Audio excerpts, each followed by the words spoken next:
நல்ல தகப்பனே, இந்த நாளுக்காக, இந்த நேரத்திற்காக நாங்கள் நன்றி செலுத்துகிறோம். உம்மோடு இருக்கும்படியாக நாங்கள் வந்திருக்கிறோம். உம்மோடு ஐக்கியப்படும்படியாக நாங்கள் வந்திருக்கிறோம். நம்முடைய இருதயங்களை நாம் ஆயத்தப்படுத்துவோமாக. Let us just prepare our hearts. இந்த விதமான குழப்பம் அவைகள் எல்லாம் இயேசுவின் நாமத்தில் அகன்று போகும்படியாய் ஜெபிக்கிறோம். திசை திருப்புகிற காரியம், கவனத்தை சிதற செய்கிற காரியங்கள் எல்லாம் இயேசுவின் நாமத்தில் கடிந்து அப்புறப்படுத்துகிறோம். ஒரு மனம் சமாதானமான சிந்த இருதயத்தை கர்த்தர் உருவாக்கும்படியாய், உண்டு பண்ணும்படியாய் நாங்கள் ஜெபிக்கிறோம்.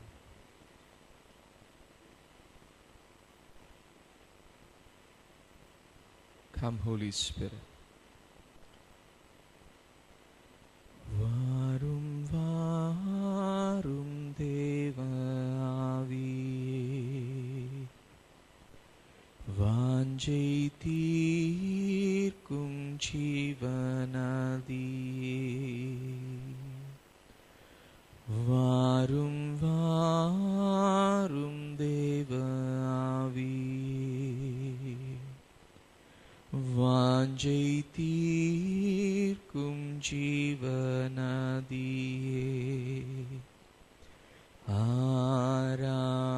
ஆராதனை ஆராதனை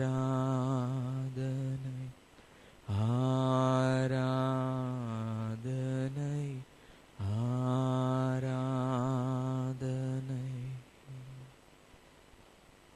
மாறும் ஆவியானவரே, அசைவாடுவது மாத்திரமே அல்ல, சத்தியத்தை சத்தியமாய் விடுவிக்கிற சத்தியமாய், ஆண்டவரை உயிர்ப்பிக்கிற சத்தியமாய் கர்த்தர் பேசும்படியாய் ஜெபிக்கிறோம். உம்முடைய பாதத்தில் எங்கள் யாவரையும் அர்ப்பணம் செய்கிறோம். இயேசுவின் நாமத்தில் ஜெபிக்கிறோம் நல்ல பிதாவே, ஆமென். ஹல்லேலூயா, ஹல்லேலூயா. இன்றைக்கு மூன்றாவது பகுதிக்குள்ளாக நாம் கடந்து வந்திருக்கிறோம். We have come to the third part of the message that we have been seeking and learning for the last 2 weeks. இரண்டு வாரங்களாக நாம் கவனித்து வந்த வசனத்திலிருந்து மூன்றாவது பகுதி, அதோடைய தலைப்பு தேவனோடு இணைந்திருப்பது என்ற தலைப்பில் நாம் தொடர்ந்து சொல்லுகிறோம். We continue with the theme of being connected to God. யோவான் 15:1-8 வாசித்தோம். கடந்த வாரத்தில் விசேஷவண்ணமாய் தேவன் தீர்க்க தரிசனமாய் வெளிப்படுத்தின ஒரு காரியம், prophetically the Lord spoke to us about this word, restless wanderer. Tamil என்ன போட்டிருந்துச்சு? நிலையற்று அலைகிறவன் என்று ஆதியாகமம் 4:12 வசனத்திலே கடந்த வாரத்திலே வாசித்தோம். We learned from Genesis chapter 4 verse 12 about being a restless wanderer. அதற்கு பிறகு நாம் கவனித்த முக்கிய 2 காரியங்கள். முதலாவது, இயேசு கிறிஸ்துவோடு இருக்கிற உறவு அதிக முக்கியம். The connection or connectedness, being connected to Jesus Christ is very very crucial and very very important to us. அந்த connection, அந்த உறவு, அந்த இணைப்பு நமக்கு அதிக அவசியம். அதை சார்ந்திருக்கிறோம். We are dependent upon Jesus Christ. என்ன அதே இயேசு சொல்லுகிறார், என்னை அல்லாமல் நீங்கள் ஒன்றும் செய்ய முடியாது. Apart from me you can do nothing என்று இயேசு திட்டவட்டமாய் நம்மோடு பேசினதை நாம் பார்த்தோம். இன்றைக்கு 6வது வசனத்திலிருந்து 8ஆம் வசனம் வரை நாம் கவனிக்கும்படியாக இருக்கிறோம். Today we are going to look at verses 6 to 8. நான் முதல்ல ஆங்கிலத்தில் வாசிக்கிறேன், அதற்கு பிறகு தமிழிலே வாசிக்க கேட்போம். If you do not remain in me, you are like a branch that is thrown away and withers. Such branches are picked up, thrown into the fire and burned. If you remain in me and my words remain in you, ask whatever you wish and it will be done for you.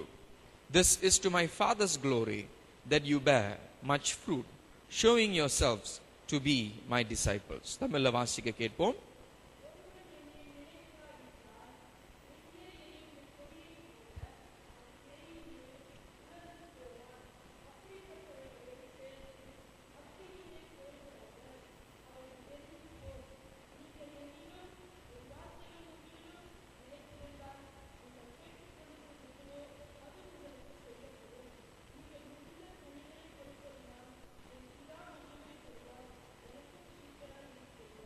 ஆமென். அப்ப முதலாவது நாம் பார்க்கிற காரியம்,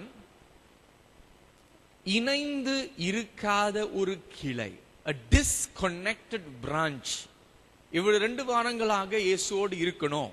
பிதா திராட்சை தோட்டக்காரர், இயேசு மெய்யான திராட்சை செடி என்று கவனித்து வந்தோம். For the first 2 weeks we have been looking about the theme of Jesus being the true vine, the Father is the gardener, we are the branches. நாம் கொடிகள், அவர்களிலே இணைந்திருக்கிறது, கனி கொடுப்பது என்று எல்லா நன்மையான காரியங்களை பார்த்து கொண்டு வந்தோம். We look at all the positives of being connected with Jesus, all the blessings, all the fruitfulness, all the joy that we will receive of being connected.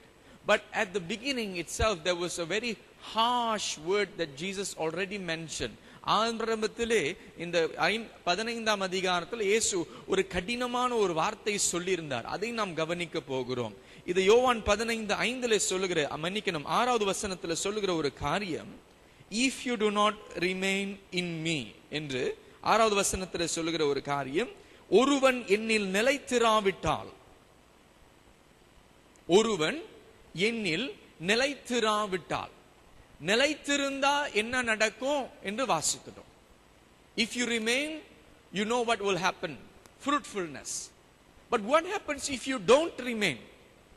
இதில் ஆச்சரியம் என்னவென்றால், அந்த வாய்ப்பு, அந்த தேர்வும் ஆண்டவர் கொடுக்கிறார்.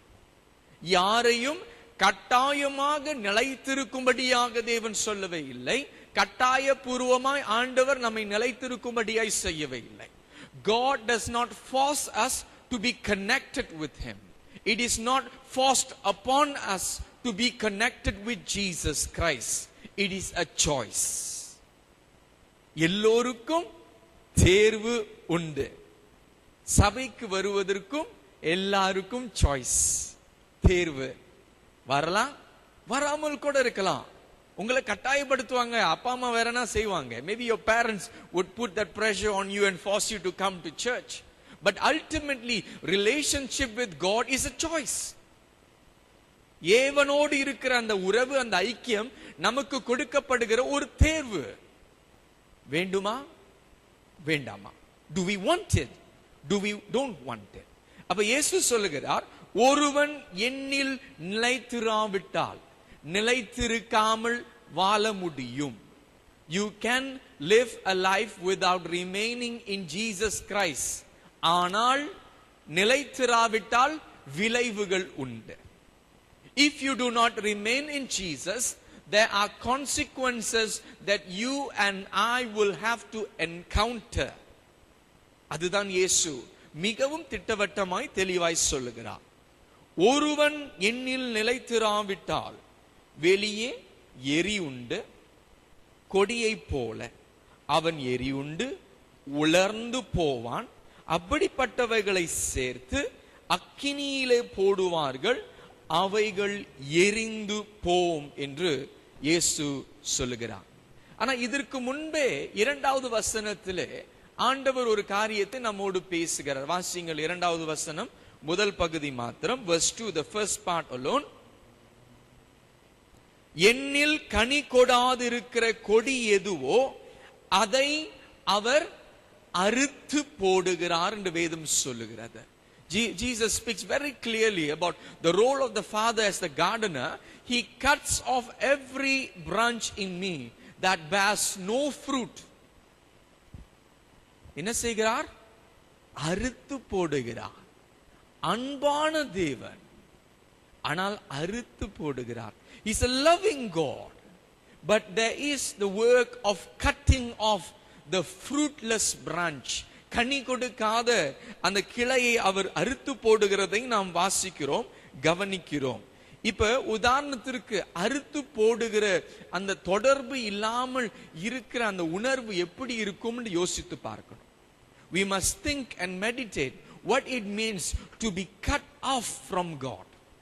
அதிகமா யோசிக்கிறது அல்ல, அதிகமா இதை குறித்து தியானிப்பது அல்ல. ஒரு சின்ன உதாரணம், ஒரு சின்ன எக்ஸாம்பிள். எல்லோருக்கும் இந்த காலத்துல கை தொலைபேசின்னு ஒண்ணு இருக்கு. we have hand phones. Internet connection இல்லாம ஒண்ணுமே நடக்க மாட்டேது இப்பலாம். ஐயோ, இன்டர்நெட் கனெக்ஷன் இல்லைன்னா சில பேருக்கு உயிரே போயிடும். Some people will die if they don't have internet connection for a day. It is very difficult to survive. ஆனால் அநேகருக்கு இந்த அனுபவம் இருந்திருக்கும். யாராவது ஒரு இடத்துக்கு போய் அங்க உங்க ஹேண்ட்போனை செக் பண்ணும்போது என்ன சொல்லுவோம்? லைன் இல்லைன்னு காமிக்கும். ஒரு கட்டடமா இருக்கலாம், ஒரு புது இடமா இருக்கலாம். You go to a specific location and then you find yourself caught in a place where there's no line connection, or you are at home and your internet connection is down. ஒருவேளை bill கட்டல, வெட்டி விட்டான் லைனை, இல்ல top up பண்ணல, line இல்லாம போயிருச்சு. யோசித்து பாருங்க, அந்த விதமான சூழ்நிலையிலே நமக்குள் உண்டாகுகிற உணர்வுகள் என்ன உணர்வுகள்? சந்தோஷப்படுவோமா? அந்த நேரத்துல தான் பாடல் பாடுவோமா? கர்த்தருக்கு ஸ்தோத்திரம் ஆண்டவரே, இன்டர்நெட் கனெக்ஷன் இல்லைன்னு பாடுவோமா? கோபம் வருமா? When we don't have that connections, when there's no line, what kind of emotions are triggered in us? Not praise, I believe. What comes out is anger, frustration. ஐயோ, கனெக்ஷன் இல்லையே, தொடர்பு இல்லாமல் போயிருச்சே, நான் என்னுடைய வேலை செய்ய முடியலையே, ஐயோ அவங்களுக்கு கால் பண்ணுமே, SMS பண்ணுமே, வாட்ஸ்அப் பண்ணுமே, இதெல்லாம் செய்ய முடியாம போயிருச்சே. I'm not able to do all that I wanted to do with the connection. உலகத்தரமான கனெக்ஷன் எவ்வளவு முக்கியம் என்று நாம் கருதுகிறோம். We give so much importance to the connections of this world. ஆனால் தேவனிடத்திலிருந்து கனி கொடாத கிளைகள் அறுத்து போடப்படும். Fruitless branches will be cut off by God himself. இந்த அறுக்கப்பட்ட கிளைகள், the branches that have been cut off, அவைகளுக்கு சில காரியங்கள் 6வது வசனத்திலே இயேசு சொல்லுகிறார். முதலாவது 2வது வசனத்திலே வாசித்தோம், அது அறுத்து போடப்படும். It will be cut off. அதற்கு பிறகு அது என்ன செய்யப்படும்? எரியப்படும். It will be thrown away. எரியப்படும் பொழுது அது என்ன ஆகும்? அப்படியே உலர்ந்து போகும், காய்ந்து போகும். It withers, it becomes dry. கடைசியிலே தான் அது என்ன செய்யப்படும்? காய்ந்து போன பிறகு அது எடுத்து எரிக்கப்படும். இது எல்லாம் தேவனுடைய அன்பின் செயல்தான். It is also the work of God's love of discipline in our lives. நம்மை சரிபடுத்தும்படியாக, நம்முடைய வாழ்க்கையை ஒழுங்குபடுத்தும்படியாக தேவன் நம்முடைய வாழ்க்கையில செய்கிற காரியங்கள், அனுமதிக்கிற அனுபவங்கள். He permits us to go through experiences to bring us to repentance. மனம் திரும்புதலுக்குள்ளாக கொண்டு வரும்படியாக. சிலர் சாட்சி சொல்லி இருக்கிறார்கள். இந்த இடத்துல பகிர்ந்து கொள்ளும் பொழுது, சிறைச்சாலையில சில நபர்களை சந்தித்து பேசும் பொழுது அவர்கள் ஆண்டவருக்குள்ள இருந்த நாட்கள் சொல்லி இருக்கிறார்கள். ஆண்டவருக்குள்ள இருந்த நாட்கள், ஆனால் தவறுகள் செய்தனாலே சிறைச்சாலை. அந்த சிறைச்சாலை அனுபவங்கள் அவர்களுக்கு ஒருவேளை அந்த அறுக்கப்பட்ட அனுபவமா இருக்கக்கூடும். There are some who have shared about the testimony of Christians who ended up in prison because of some crime they have committed. They were connected with Jesus, but that prison experience is an experience where they have been cut off, and they are put there. They are withering. காய்ந்து போகிற ஒரு அனுபவம். நம்முடைய வாழ்க்கையிலே இந்த காரியங்கள் ஒருவேளை இருக்கும் என்றால், தேவனோடு உறவு இல்லாமல் வாழ்ந்து கொண்டிருக்கிறோம். ஆவிக்குரிய வாழ்க்கை உலர்ந்து போயிருக்கலாம். Our spiritual life has become withered. ஒரு சந்தோஷம் இல்லை, மகிழ்ச்சி இல்லை, நமக்குள்ளே ஆண்டவரோடு இருக்கிற அந்த ஐக்கியம் இல்லாம போயிருச்சு. ஜெபம் என்றால் ஒரு கசப்பு, வேதம் வாசிக்கிறது என்றால் ஒரு கடுப்பான ஒரு காரியம். ஐயோ, இது செய்யணுமா? ஒருவேளை அறுக்கப்பட்டு நீர் உதறி போகிற, காய்ந்து போகிற ஒரு வாழ்க்கை வாழ்ந்து கொண்டிருக்கலாம். Probably you're living a life of being cut off and you're not remaining and you're drying up. காய்ந்து போன வாழ்க்கை, when it becomes withered, காய்ந்து போன வாழ்க்கை என்ன செய்யப்படுமா? எரிக்கப்படும். It will be burned. நரகம் என்பது உண்மை. Hell is real. இது மனுஷனாய் கண்டுபிடித்த ஒரு கண்டுபிடிப்பு அல்ல. It is not a creation of man. It is not something that man found. It is a real thing. It is real place of punishment. அங்கே உண்மையான தண்டனை நிறைந்த ஒரு வாழ்க்கை இருக்கிறது. நிரந்தரமாக எரிக்கப்படுகிற ஒரு காரியம், ஒரு வாழ்க்கை இருக்கிறது. There is life of eternal punishment in the eternal fire that God has prepared for those who reject His love. அவருடைய அன்பை மறுதலிக்கிறவர்களுக்கு தேவன் இந்த நியாய தீர்ப்பின் தண்டனை வைத்திருக்கிறார். ஆனால் எரிக்கப்படுவதற்கு முன்பே மனம் திரும்புகிற வாய்ப்பு உண்டு. There is an opportunity to repent before you are burned. The opportunity is now. அந்த வாய்ப்பு இப்பொழுது, இந்த நேரத்தில் மனம் திரும்புவது, மீண்டுமா இந்த உறவு எனக்கு தேவை என்று உணர்வது, to realize that I need this relationship. This relationship is what will keep me with God. தேவனோடு இருக்கிற இந்த உறவு தேவனோடு இணைந்திருக்கும்படியாக என்னை நடத்துகிற உறவு. ஒருவரும் இந்த நரகத்தில் எரிக்கப்படாதபடிக்கு நாம் வாழ்வோமாக. May we live lives that none of us will be ultimately burned. இந்த சிலர் இந்த நாட்களிலே அநேக புத்தகங்கள், அநேக வீடியோஸ், இந்த விதமான சாட்சிகள், தங்களுடைய அனுபவங்களை சொல்லுகிற காரியம் உண்டு. எதை குறித்து சொல்வார்கள் என்றால், அவர்கள் நரகத்திற்கு போயிட்டு வந்த அனுபவங்களை சொல்லுகிற காரியம் நீங்கள் வாசித்திருப்பீங்க. சிலர் அது இமெயில் மூலமாக இல்ல Facebook மூலமாக மற்றவர்களிடத்தில் பகிர்ந்து கொள்வார்கள். There are many of those who share about their life experience, the perceived life experience of them going to hell and seeing the suffering of people. இவரை பார்த்தேன், அவரை பார்த்தேன், மைக்கேல் ஜாக்சனை பார்த்தேன், இவங்களை பார்த்தேன்னு சொல்லி நிறைய கதைகள் உண்டு. There are people who share about all these experiences. அதெல்லாம் உண்மையா இல்லையா எனக்கு தெரியாது. I do not know whether those experiences are true, whether those are visions, ஒருவேளை அது தரிசனங்களா இருக்கலாம். ஆனால் ஒன்று மாத்திரம் உண்மை, நரகம் என்பது உண்மை என்றால் என்னுடைய வேதத்தில் சொல்லுகிறது. நரகம் என்பது உண்மை, அங்கே எரிகிற அக்கினி உண்டு என்பது உண்மை. Whether those experiences are real, I'm not here to dispute them, but rather what the Bible says, hell is real and there is eternal fire there, there is punishment. அறுக்கப்படுகிற கிளைகள் அங்கே போய் விடும். Branches that are cut off will end up there. அங்க போயிட்டு சொல்ல முடியாது, எனக்கு தெரியாது ஆண்டவரே, I didn't know. இன்றைக்கு கர்த்தர் நம்மோடு பேசுகிற ஒரு காரியம். இப்ப 6வது வசனத்திலே நாம் கவனித்த காரியம், ஐக்கியம் இல்லாம, உறவு இல்லாம, இணைக்கப்படாத கிளைகளுடைய விளைவு, அது சேருகிற இடம் நரகமாக இருக்கும். Branches that do not remain in the true vine end up ultimately and finally in the fire of hell. But then Jesus again draws his people. மீண்டுமாக இயேசு 7வது வசனத்தில் தம்முடைய ஜனத்தை, அவருடைய சத்தத்தை கேட்கிறவர்களை இழுத்துக் கொள்ளுகிறார். நரக பயம் மாத்திரமல்ல, அவருடைய அன்பு குரலும் நமக்கு மீண்டுமாய் கேட்கப்படுகிறது. It is not only the fear of hell that is speaking to us, but it is also the word of love, the voice of love that is calling to us. 7வது வசனத்தில் சொல்லுகிறான், if you remain in me.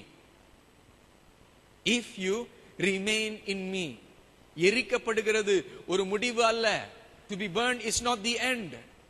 There is an opportunity to come back and remain in him.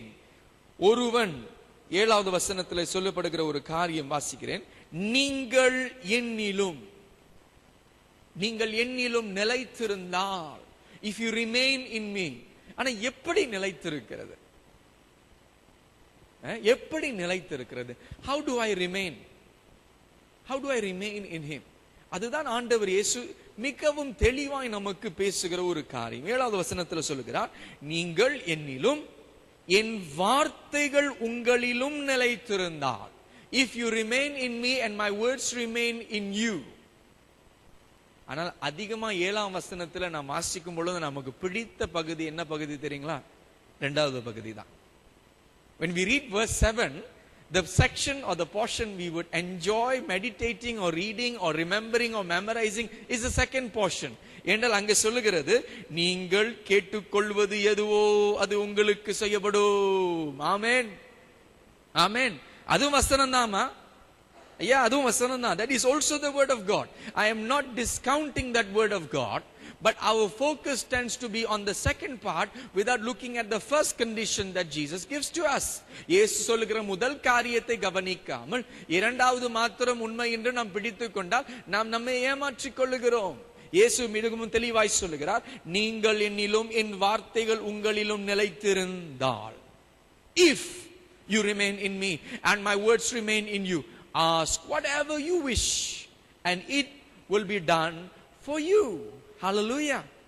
எல்லாருக்கும் ஆசை ஜெபம் கேட்கப்பட வேண்டும். All of us want us and our prayers to be answered, but the condition, இயேசு கொடுக்கிற இந்த வார்த்தைகள் நமக்கு கொடுக்கிற கண்டிஷன் என்ன?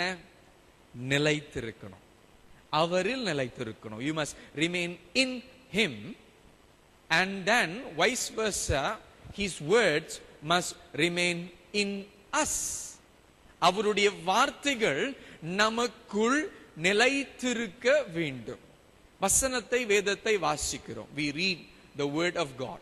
நம்முடைய அவசியத்திற்கு நம்முடைய ஏற்ப நமக்கு பிரியமாய் இருக்கிற சூழ்நிலைகளுக்கு ஏற்ப வாசிக்கிறோம். We read the word of God. We read it for our convenience. We read it for us, for our benefit. We want something out of it. ஏதாவது கிடைக்குமா, இதிலிருந்து ஏதாவது ஆசீர்வாதமான வார்த்தை கிடைக்குமா, இதிலிருந்து ஏதாவது ஒரு நன்மையான வார்த்தை கிடைக்குமா என்று வாசிக்க கூடும். ஆனால் வேத வசனம் நமக்குள் வரும் பொழுது நம்மை மறுரூபமாக்கும். When the word of God remains in us, இந்த ஜீவ வசனம், தேவ வசனம் வல்லமை உள்ளதாயும் ஜீவன் உள்ளதாயும் என்று வேதம் சொல்லுகிறது. It is a living and active word. அது நமக்குள்ளாய் வரும் பொழுது நம்மை, நம்முடைய வாழ்க்கை, நம்முடைய சிந்தை, நம்முடைய செயல்கள் எல்லாவற்றையும் நம்மை மாற்றுகிற வசனமாய் மாறுகிறது. Hallelujah. So when the word of God remains in you, it transforms you. You will not remain as you are. வசனம் உங்களுக்குள் வரும் பொழுது வசனம் உங்களை மாற்றும். நீங்கள் இருக்கிறவராக இருக்க மாட்டீர்கள், நீங்கள் மறுரூபமாக்கப்படுவீர்கள். உங்கள் மனம் புதிதாகுகிறதினாலே, by the renewing of your mind. இப்ப இயேசு சொல்லுகிற இந்த வார்த்தை, நீங்கள் என்னிலும் என் வார்த்தைகள் உங்களிலும் என்று சொல்லும் பொழுது, என் வார்த்தைகள் உங்களிலே மனப்பாட வசனம் மாத்திரம் இல்லையா? It is not only about memory verse. எனக்கு எத்தனை வசனம் தெரியுங்களா? இல்ல, எத்தனை வசனங்கள் உங்களை மாற்றி இருக்கிறது. It is not about memory scripture verse alone. It is about the power of the transformation of that word that is inside of you. அப்ப குறிப்பாக நம்மை மறுரூபமாக்கும் பொழுது என்று சொல்லும் பொழுது, specifically when I say the word of God transforms us, the word of God will transform our prayer life. வேத வசனம் நம்முடைய ஜெப வாழ்க்கையை மறுரூபமாக்கும். நம்முடைய ஜெப வாழ்க்கை ரொம்ப வித்தியாசமாய் மாறிவிடும். நம்முடைய ஜெபம் எல்லாம் கர்த்தருடைய வசனத்திலிருந்து எழும்பும். Hallelujah. Our prayers will become prayers that are filled with the word of God, because we are praying according to the word of God. ஒரு உதாரணமாய் சொல்லுகிறேன். நாம் ஜெபிக்கிறோம். We pray. ஜெபிக்கும் பொழுது நம்முடைய ஜெபங்கள் அதிகமாய் எதை குறித்து இருக்கிறது? யாரு குறித்து ஜெபிப்போம்? பொதுவா நம்ம குறித்து தான் அதிகமா ஜெபிப்போம். When we pray a lot of prayers that are very self-centered. About me, about what I want. கொஞ்சம் வெளியே போனா நம்ம குடும்பத்தினர். If we go a little bit out of that box, we pray for our family members. இது நடக்கணும், அது நடக்கணும், இது செய்யணும், அது செய்யணும். நம்முடைய ஜெபங்கள் என்ன இருக்கிறது? சுயநலமான ஜெபங்களா இருக்கிறது. It becomes very self-centered, self-focused prayers. கர்த்தருடைய ஜெபத்தை கவனிங்க. You look at the Lord's prayer. ஒவ்வொரு ஞாயிற்றுக்கிழமையும் சொல்லுகிறோம், இல்ல வீட்டு கூட்டங்களிலே, வீட்டு ஜெபங்களிலே நாம் சொல்லுகிறோம். We say the Lord's prayer in our daily prayer, in our Sunday prayer, in church, at home, in our family prayer. We say the Lord's prayer. Look at the focus of the Lord's prayer. கர்த்தருடைய ஜெபத்தினுடைய கவனத்தை நீங்கள் நோக்கி பார்க்கும் பொழுது ஒரு காரியத்தை அறிந்து கொள்வீர்கள், அந்த ஜெபம் முழுவதும் தேவன் மேலே நோக்கமா இருக்கும். The Lord's prayer is focused on God. எல்லாமே ஆண்டவர் மேலதான், ஆண்டவர் மேலதான். பரமண்டங்களில் இருக்கிற எங்கள் உம்முடைய நாமம், யாரு? அவருடைய நாமம், அவருடைய ராஜ்யம், அவருடைய காரியம். அப்ப பாஸ்டர் அந்த பகுதி வருதுங்களே, எந்த பகுதி? அன்றொன்று அப்பத்தை எங்களுக்கு தாரும் என்று சொல்லும் பொழுது கூட யார்கிட்ட கேட்கிறோம்? அவர்கிட்ட தான் கேட்கிறோம். Even when the portion comes, when you ask for daily bread, you are going back to God. You are saying, God, I am dependent on you. ஆண்டவரே உம்மேலே நான் சார்ந்து இருக்கிறேன். அன்றொன்றுல அப்பம் கூட நீங்க தான் எனக்கு கொடுக்கறீங்க. என் வேலை, என் அந்தஸ்து, என் சம்பாத்தியம் அல்ல. அப்ப பாருங்க, கர்த்தருடைய வசனத்தை தியானிக்க தியானிக்க நம் ஜெப வாழ்க்கை மாறும்.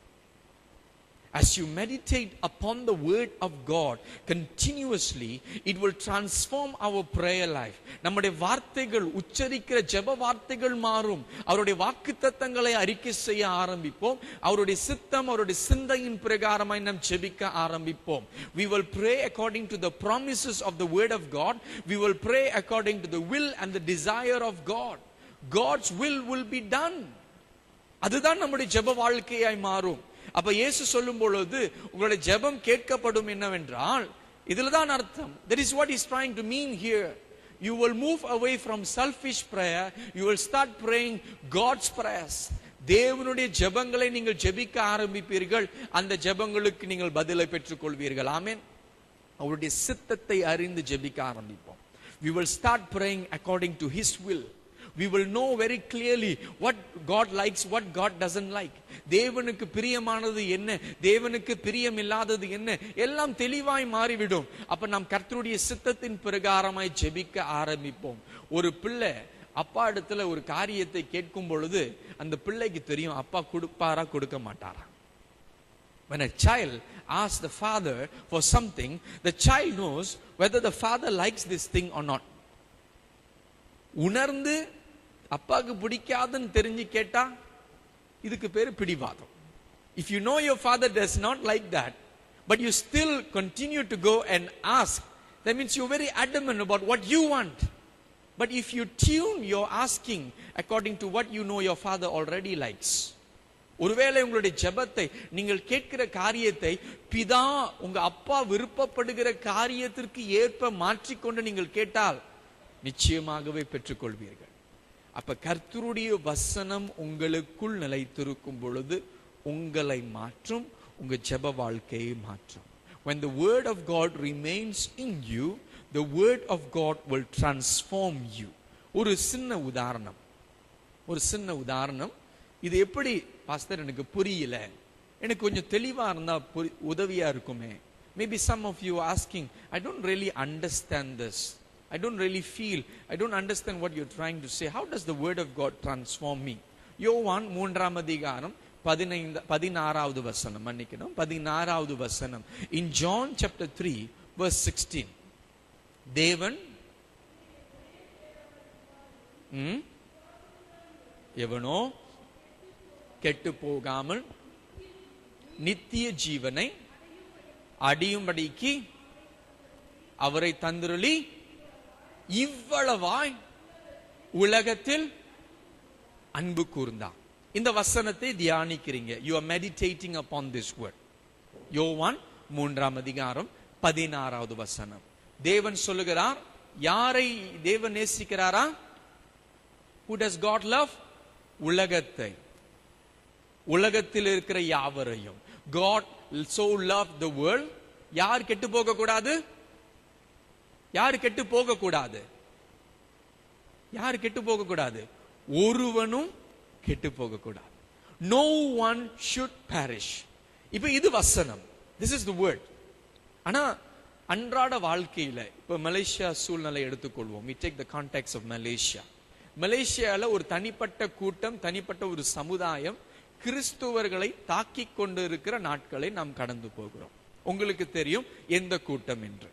Okay, we live in a society, in a community in Malaysia where we are being persecuted, being under pressure. போன வாரத்துல K-pop கான்சர்ட் குறித்து ரொம்ப பிரச்சனை வந்துச்சு. அதுல ஒரு குழு என்ன சொன்னாங்கன்னா, K-pop என்றால் கிறிஸ்டியன் பாப் அப்படின்னு சொல்லிட்டாங்க. எதெல்லாம் கிறிஸ்டியன் கண்டுபிடிக்கிறாங்க தெரியல. கொரியன் பாப் வந்து K-pop கிறிஸ்டியன் பாப்பா மாறிட்டாங்க. அப்ப பாருங்க, just last week alone there was this issue about the K-pop concert, and the K word was associated with being Christian. We are being under pressure. ரொம்ப அதிகமான தாக்குதல். இந்த தாக்குதல்லாம் வரும் பொழுது என்ன வருது? கோபம் வருது. We get angry, we get upset, we get agitated, and we start saying things against that particular group of community. ஒரு குறிப்பிட்ட ஜனத்தை குறித்து நமக்கு என்ன வருது? கோபம் வருது, எரிச்சல் வருது. அது பார்க்கும் பொழுது, கவனிக்கும் பொழுது நியாயமாய்ப்படுகிறது. It seems justified for us to be angry with them. ஆனால் யோவான் 3:16 என்ன சொல்லுகிறது? But then it contradicts what John chapter 3:16 says. தேவன் இந்த உலகத்தை நேசிக்கிறார், ஒருவனும் கெட்டு போகாதபடிக்கு. நம்மை எதிர்க்கிறவர்கள், நம்மை குறித்து குறை பேசுகிறவர்கள், நம்மை துன்பப்படுத்துகிறவர்களையும் இயேசு நேசிக்கும்படியாய், அவர்களுக்காக ஜெபிக்கும்படியாய் சொல்லி இருக்கிறார். So the word of God will speak to us in a different way, not to be angry but rather to pray for them. அவர்களுக்காக மன்றாடுங்க, that they will not perish. ஒருவனும் கெட்டு போகாதபடி, எல்லோரும் கர்த்தருடைய அன்பை ரட்சிக்கப்படும்படியாக ஆண்டவர் விரும்புகிறார் அல்லவா? அப்ப ஜெப வாழ்க்கை மாறுமா அல்லவா? Does the word of God change our prayer life? கோபத்தை எடுத்து போட்டு ஆண்டவர் அன்பான இருதயத்தை கொடுப்பார். ஆர்வமாய் வாஞ்சையோடு அவர்களுக்காக ஜெபிக்கும்படியாய் கர்த்தர் உணர்த்துவார். இதுதான் நான் சொல்ல வருகிறேன். This is what the word of God is saying to us. கர்த்தருடைய வார்த்தை நமக்குள் நிலைத்திருக்கும் பொழுது நம்ம ஜெப வாழ்க்கை மாறும். When the word of God remains in us, our prayer life will be transformed. அதற்கு பிறகு 8வது வசனத்திலே ஆண்டவர் நம்மோடு இன்னும் ஒரு காரியத்தை வெளிப்படையாய் பேசுகிறார். He speaks to us in a very clear manner in verse 8. He says, "This is to my Father's glory, that you bear much fruit, showing yourself to be my disciples." 8ஆம் வசனம் சொல்லுகிறது, நீங்கள் மிகுந்த கனிகளை கொடுப்பதனால் என் பிதா மகிமைப்படுவார், எனக்கும் சீஷராய் இருப்பீர்கள். ஹல்லேலூயா. பிதாவின் மகிமைக்காக கனி கொடுக்கிற சீஷர்களாய் இருக்கும்படியாய் தேவன் விரும்புகிறார். God wants us to be fruitful disciples for the glory of God. அப்ப நம்முடைய வாழ்க்கையிலே முதலாவது கனி மீண்டுமாய் கர்த்தர் எதிர்பார்க்கிறார். He wants us to be fruitful. ஆனா கனி கொடுப்பது எதற்காக? தேவ மகிமைக்காக. It is for the glory of God. நம்முடைய கவனம், நம்முடைய முழு நோக்கம் தேவ மகிமைப்பட வேண்டும். தேவன் இதிலே புகழ்ச்சி அடைய வேண்டும். தேவன் இதிலே சந்தோஷப்பட வேண்டும். It is ultimately whatever we do. நீங்கள் எதை செய்தாலும் கர்த்தராகிய இயேசு கிறிஸ்துவுக்காக செய்யும்படியாய் வேதம் சொல்கிறது அல்லவா? The word of God reminds us, whatever you do, do it as to the Lord. அப்ப நம் செய்கிற காரியங்கள், ஊழியங்கள் எல்லாம் செய்யும் பொழுது, நம் கனி கொடுக்கும் பொழுது எதற்காக செய்கிறோம் என்று ஆராய்ந்து பார்க்க வேண்டும். We need to investigate and ask ourselves, whatever that I do in the name of God or the perceived name of God, am I truly doing it for God? ஏனென்றால் சில நேரங்களிலே நம்முடைய மோசமான இந்த இருதயம் நம்மை ஏமாற்றும். Our evil heart can even deceive us. பார்க்கிறதுக்கு கடவுளுக்கு செய்கிறத மாதிரி இருக்கலாம், ஆனா உள்நோக்கம் சுயநலத்திற்காக செய்யக்கூடும். It may seem on the outward to be doing it for God, but inwardly we are doing it for self-satisfaction. You want something out of it. போன வாரம் ஒரு மீட்டிங்ல இருக்கும் பொழுது ஒரு நபர் சொன்னாரு. இந்த நபர் என்ன சொன்னார்னா, பாஸ்டர் இந்த மாதிரி ஊழியெல்லாம் செஞ்சா உங்களுக்கு டத்தோஷிப் எல்லாம் கொடுத்துருவாங்க பாஸ்டர் அப்படின்னா. என்ன பொது சேவை ஊழியம் செய்தா டத்தோஷிப்லாம் சுலபமா கிடைக்கும்னு ஒருத்தர் ஆலோசனை கொடுக்கிறாரு. Somebody commented saying that if you get involved in a lot of social service, there's great opportunity for you to get dattowship.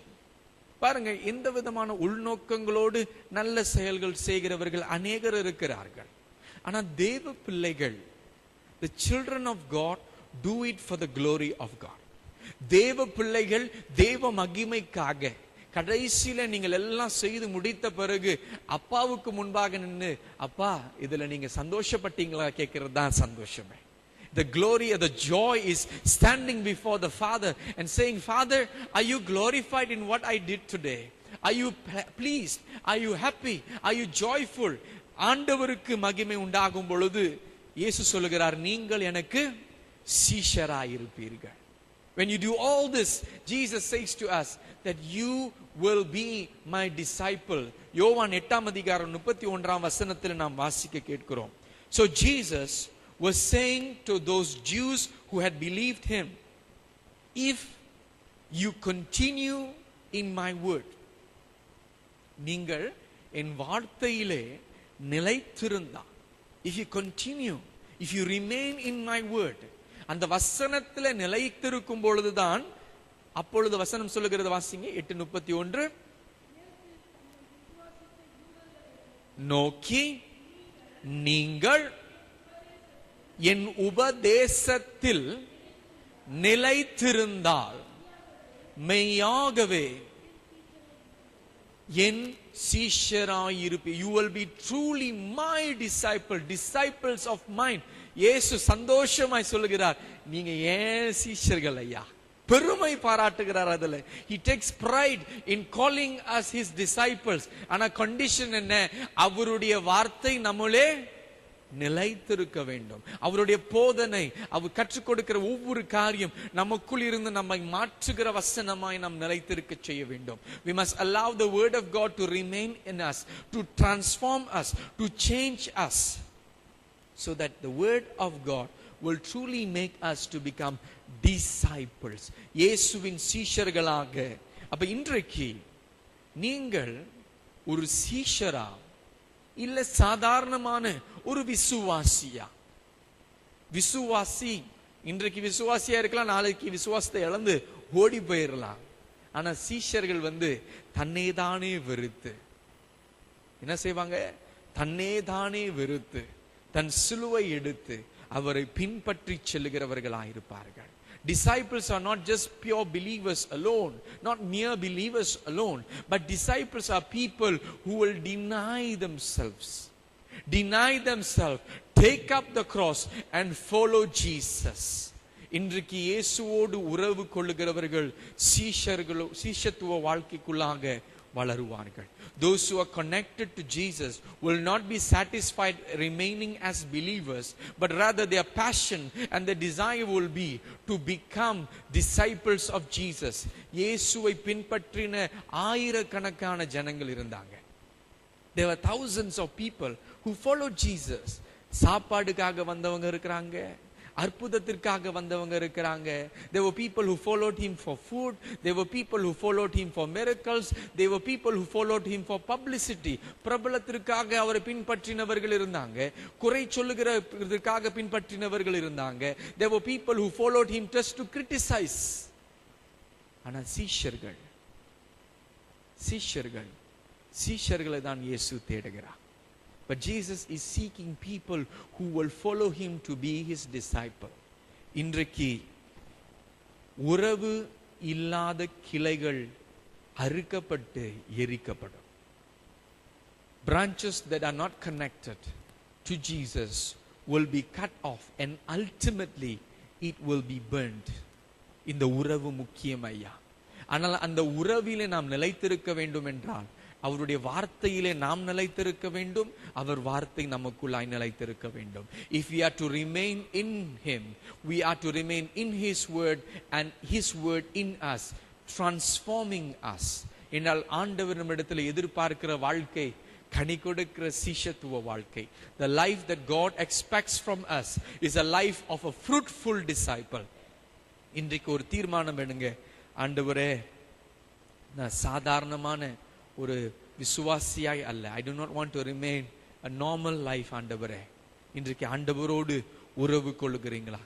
3 வாரம் பிரசங்கம் நல்லா இருக்கிறது கேட்கறதுக்காக வரல, We are not here to just hear the sermon for 3 weeks and say it is nice. But it must bring out a connection with God once again. ஒரு புதுமையான தேவனோடு இருக்கிற ஒரு உறவு மீண்டுமாய் உருவாகணும். தனிப்பட்ட விதமாய் ஒவ்வொருவருக்குள்ளும் அந்த உறவு உருவாக வேண்டும். இன்றைக்கு உங்களுடைய கரங்களை நீட்டி ஆண்டவரை தொடுங்க. Reach out today and reach out to God. God, I want to be connected to you. Let prayer become something fresh once again. வசனத்தை வாசிக்கிறது ஒரு புதுமையான ஒரு காரியமாய் மாறட்டும். அநேகர் ரட்சிப்பின் சந்தோஷத்தை இழந்து கிறிஸ்துவ வாழ்க்கை வாழ்ந்து கொண்டிருக்கிறார்கள். Many of us have lost the joy of salvation but still living a Christian life. கிறிஸ்துவங்கள ஆயிட்டோம். ஆனா அந்த சந்தோஷம் எங்கே? அந்த முதல் அன்பு எங்கே? What happened to that first love? இயேசுவை நேசித்த நாட்கள் எங்கே? அவருக்காக சந்தோஷமாய் ஓடின நாட்கள் எங்கே?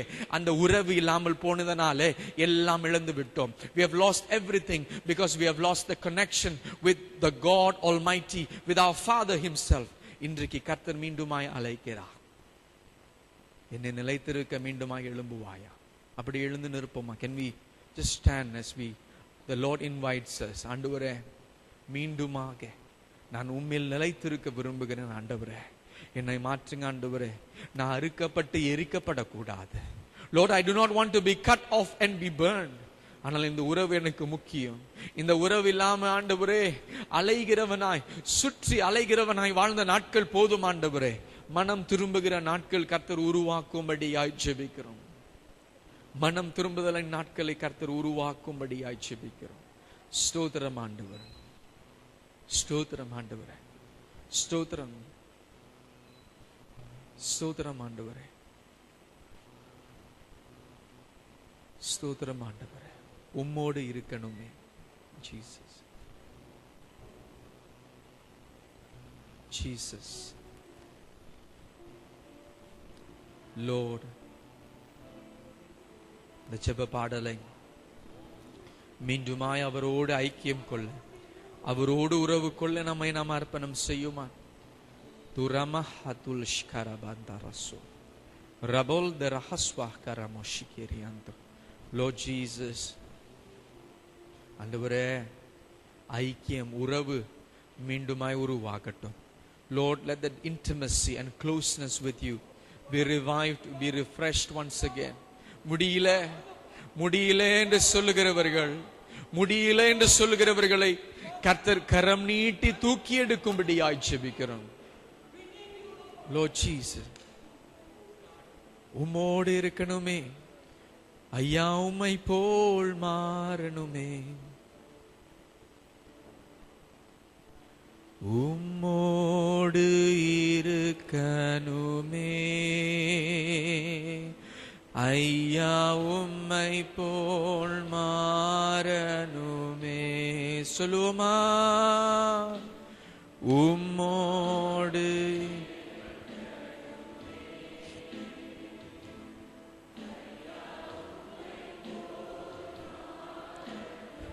மீண்டுமாய் சொல்லுவோம். உம்மோடு இருக்கணுமே ஐயா, உம்மை போல் மாறணுமே. இயேசுவே, உம்மோடு இருக்கணுமே.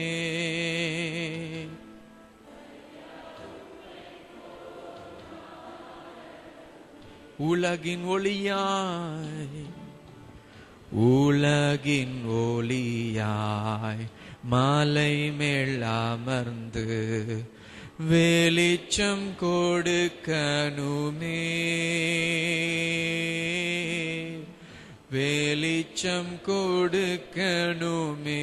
உலகின் ஒளியாய், உலகின் ஒளியாய் மாலை மேல் அமர்ந்து வெளிச்சம் கொடுக்கணுமே.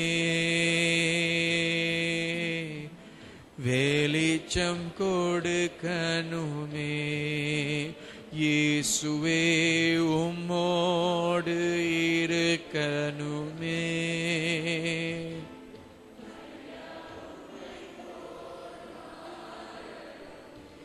சொல்லுவோமா? உம்மோடு இருக்கணுமே. ஐயா உம்மை போல் மாறனுமே. இசை வாசித்து கொண்டிருக்கிற இந்த நேரத்துல நாம் தேவனோடு ஐக்கியம் கொள்ளுவோமா?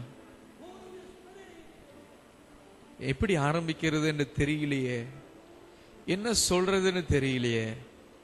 அப்பா என்று ஆரம்பிங்க, அப்பா என்று ஆரம்பிங்க. I do not know how to pray. I do not know what to say. Just start by saying Father. ஆவியானவர் அப்படியே நிரப்புவார், ஆவியானவர் அப்படியே நிரப்புவார். அப்பா, மீண்டுமாய் ஜெப வாழ்க்கை உயிர்ப்பீங்க அப்பா. அப்பா, மீண்டுமா எங்கள் ஜெப வாழ்க்கையை உயிர்ப்பீங்க அப்பா. உமோடு ஐக்கியம் கொள்ள, உமோடு உறவு கொள்ள ஜெபிக்கிற சபையாய், ஜெபிக்கிற குடும்பங்களாய் எங்களை ஸ்தாபிக்கும்படியாய் ஜெபிக்கிறோம் ஐயா. Lord, revive us, refresh us, O Lord, that we will become people of prayer, a church that prays connected to Jesus. Lord, சிலர் கசப்பின் நிமித்தம் ஜெப வாழ்க்கை இழந்து விட்டிருக்கிறீர்கள். Some have lost their prayer life because of bitterness. மன்னிக்க முடியல. கசப்பு அப்படியே உங்களை சோர்வு பட செய்கிறது. கோபம், அந்த அனுபவங்களை, அந்த சூழ்நிலைகளை, அந்த நபர்களை நினைக்கும் பொழுதெல்லாம் கோபம், எரிச்சல், உங்க ஜெப வாழ்க்கை அப்படியே காய்ந்து போயிருக்கு. Some of us have lost our prayer life. It has become withered because the bitterness that you carry. இன்றைக்கு மனப்பூர்வமா ஆண்டவரிடத்துல சொல்லுங்க, மன்னிக்கிற ஆண்டவரே, முடியலனா மன்னிக்கிற ஆண்டவரே. Surrender to the Lord. ஆண்டவரிடத்துல ஒப்பு கொடுங்க. ஆண்டவரே மன்னிக்கிறேன், ஆவியானவரே மன்னிக்கிறேன், நான் மனப்பூர்வமாய் மன்னிக்கிறேன், மன சந்தோஷத்தோடு நான் மன்னிக்கிறேன், இந்த நபர்களை மன்னிக்கிறேன், அந்த சூழ்நிலைகளை மன்னிக்கிறேன். ஆண்டவரிடத்துல ஒப்பு கொடுங்க. Surrender to the Lord. ஆண்டவரே அவர்களை மன்னிக்கிறேன். கசப்பு வேண்டாம், கசப்பின் வேர் வேண்டாம். கசப்பின் வேர் விஷத்தின் வேர். The root of bitterness is poisonous, is dangerous for you. ஆண்டவரே நான் மன்னிக்கிறேன் என்று சொல்லுகிறவர்கள் இருதயத்திலே இருந்து நீங்கள் மன்னிங்க. ஆண்டவருக்கு தெரியும். The Lord knows. மற்றவர்களிடத்தில் நீங்க சொல்ல வேண்டிய அவசியம் இல்லை. ஆண்டவருக்கு தெரியும். நான் மன்னிக்கிற ஆண்டவரே என்று சொல்லுங்க. மன்னிக்கிறேன். ஜெப வாழ்க்கைக்கு தடையான விஷயத்தை நான் எடுத்து போடுகிறேன். Lord Jesus, மீண்டுமா இந்த பாடலை உம்மோடு இருக்கணும், உம்மோடு இருக்கணும் சொல்லி நாம் ஜெபிப்போம். உம்மோடு இருக்கணுமே ஐயா, உம்மை போல் மாறனுமே. சபா, உம்மோடு இருக்கணுமே ஐயா, உம்மை போல்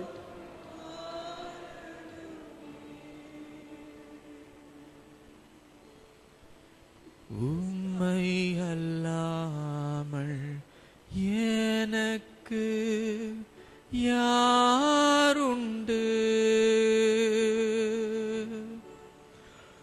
உம்மை தவிர விருப்பம் ஏது உண்டு. சத்தமாய் உள்ளத்திலிருந்து பாடுவோமா? உம்மை அல்லாமல். இன்னும் சத்தமாய் உள்ளத்திலிருந்து கதறுங்க. உம்மை தவிர விருப்பம் ஏது உண்டு. மீண்டுமாய் சொல்லுவோம். உம்மை அல்லாமல். அவரோடு பேசுங்க.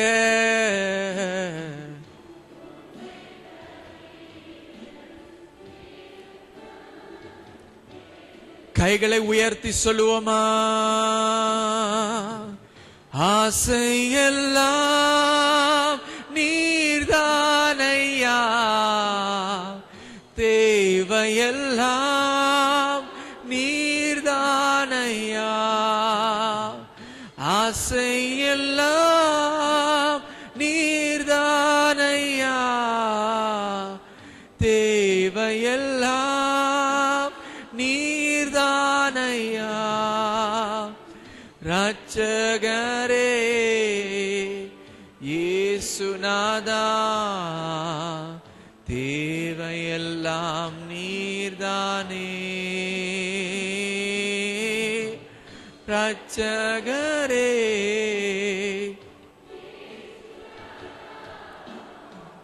தேவையெல்லாம் நீர்தானே. உம்மை அல்லாமல் எனக்கு யாருண்டு? உம்மை தவிர விருப்பம் ஏது உண்டு? உம்மோடு இணைந்து உம்மோடு வாழ, உம்முடைய வசனத்தில் நிலைத்திருக்க நாங்கள் விரும்புகிறோம். சீஷராயிருக்க விரும்புகிறோம். எங்களை நாங்கள் முழுமையாய் முற்றிலுமாய் அர்ப்பணம் செய்கிறோம். ஆட்கொண்டு நடத்தும்படியாக இயேசு கிறிஸ்துவின் நாமத்தில் ஜெபிக்கிறோம் எங்கள் நல்ல பிதாவே. ஆண்டவருக்கு பெரிய கரம் தட்டு கொடுப்போமா? Give a praise offering unto the Lord. Hallelujah.